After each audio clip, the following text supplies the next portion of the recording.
আসসালামু আলাইকুম এভরিওয়ান। আপনাদের সামনে আবারও একটা নতুন ভিডিও নিয়ে চলে আসলাম। আজকের ভিডিওটা হচ্ছে কম খরচে মাছের খাবার তৈরি করার। সেই প্রসেসটা কীরকম সেটা আপনাদের একটু দেখানোর চেষ্টা। এই যে দেখেন, আমরা কিছু খইর ভিজাইছিলাম, 20 কেজি খইর, আর আপনার চিটা গুড় আপনার 2.5 কেজি এটার ভিতরে মিশ্রণ করলাম।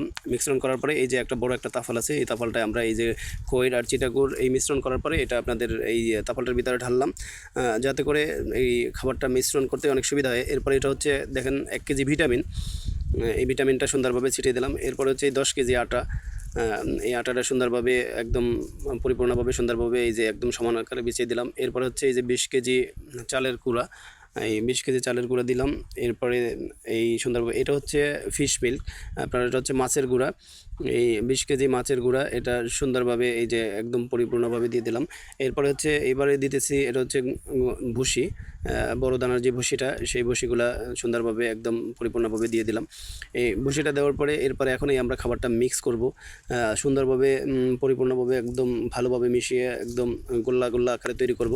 এই যে দেখেন, আমরা সুন্দর খাবারটা মিক্স করা হয়ে গেছে। এখন আমরা গোল্লা গোল্লা আকারে এগুলা তৈরি করতেছি। এই গোল্লা গোল্লা আকারে তৈরি করে এরপরে এটা আবার সুন্দরভাবে শুকাবো। শুকিয়ে যাতে, শুকানোর উদ্দেশ্য হলো যে প্রতিদিন একটা বা দুইটা করে প্রায় 1 কেজির মতো করে একটা এই যে গোল্লা বানাইছি, এটা শুকিয়ে আমরা বাসায় রেখে দিব। প্রতিদিন মাছ যে অনুপাতে আপনি পুষ্করিণীতে ফেলান, ওই অনুপাতে আপনার খাবারটা যতটুকু প্রয়োজন ততটুকু প্রতিদিন দিতে পারবেন। এই হচ্ছে আজকের মতো ভিডিও। তো সবাই ভালো থাকবেন, সুস্থ থাকবেন। আসসালামু আলাইকুম।